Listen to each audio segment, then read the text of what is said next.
یہ پرانے زمانے کی بات ہے کہ ایک بزرگ کا گزر ایک دانا بڑھیا کے پاس سے ہوا۔ دیکھا کہ وہ عورت چرخہ کاٹنے میں مصروف ہے۔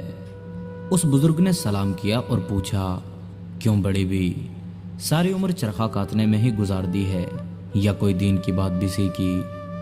بڑھیا نے جواب دیا، الحمدللہ، خدا کا شکر ہے کہ دین کی باتیں بھی میں نے سیکھی ہیں۔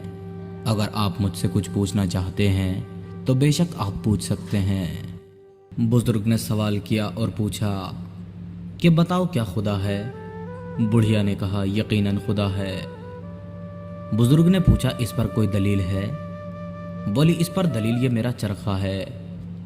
بزرگ نے پوچھا، یہ دلیل کیسے ہو سکتی ہے؟ بوڑھی بولی، یہ ایسے کہ یہ میرا چھوٹا سا چرخہ ہے لیکن بغیر چلانے والی کے نہیں چلتا، تو زمین و آسمان کا اتنا بڑا چرخہ کیا کسی بغیر چلانے والے کے چل رہا ہے؟ یقیناً اس کا چلانے والا بھی ہے اور وہی خدا ہے۔ وہ بزرگ اس سادہ سی مگر ٹھوس دلیل سے بڑے خوش ہوئے اور پھر پوچھا، اچھا اب یہ بتاؤ کہ خدا ایک ہے یا دو؟ اس نے کہا کہ خدا ایک ہے۔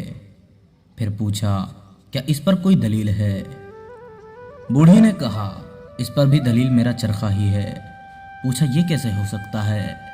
وہ بولی، ایسے کہ اگر اسے چلانے والی دو عورتیں ہوں تو اگر دونوں اسے ایک ہی طرف سے چلانا شروع کر دیں تو چرخہ تیز گھومنے لگے گا، اور ایک اس طرف اور ایک اس طرف سے چلائے گی تو چرخہ چلے گا نہیں بلکہ ٹوٹ جائے گا۔ پس میں نے سمجھا ہے کہ اگر خدا دو ہوتے تو اگر وہ زمین و آسمان کے چرخے کو ایک ہی طرف سے چلاتے تو زمانے کی رفتار اس قدر تیز ہو جاتی کہ 12 گھنٹے کا دن 6 گھنٹے میں گزر جاتا، اور اسی طرح رات بھی گھٹ جاتی، اور دن کے بعد رات، رات کے بعد دن جلدی جلدی آنے لگتے اور زمانہ جلد از جلد ختم ہونے لگتا۔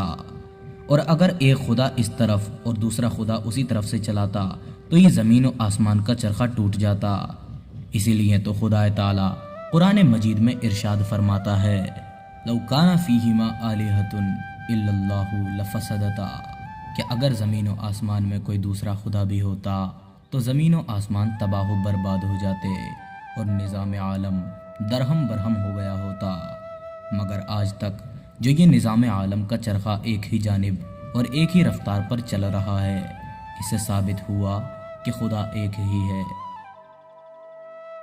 ہمارے دور حاضر کی عورتوں کی جان اس عورت پر قربان ہو جائیں جو سادہ سی عورت اپنے گھر میں چرخہ کاٹتی تھی، لیکن اس کے باوجود بھی اس نے اپنے اس چھوٹے سے چرخے کو ہی اللہ تبارک و تعالیٰ کے وجود کے لیے اپنی عقل کے اور علم کے زور پر دلیل بنا لیا تھا۔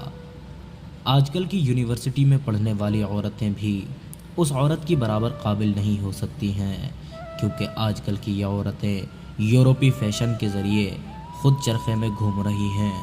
اللہ تبارک و تعالیٰ سے دعا ہے کہ وہ ہماری عورتوں کو عقل سلیم عطا فرمائے اور ہمارے مردوں کو بھی عقل سلیم عطا فرمائے، علم دین کا شوق ہم سب کے دلوں میں پیدا فرمائے اور ہم سب کو دینی معاملات میں بھی اپنی فکر کرنے کی توفیق عطا فرمائے۔ آمین یا رب العالمین۔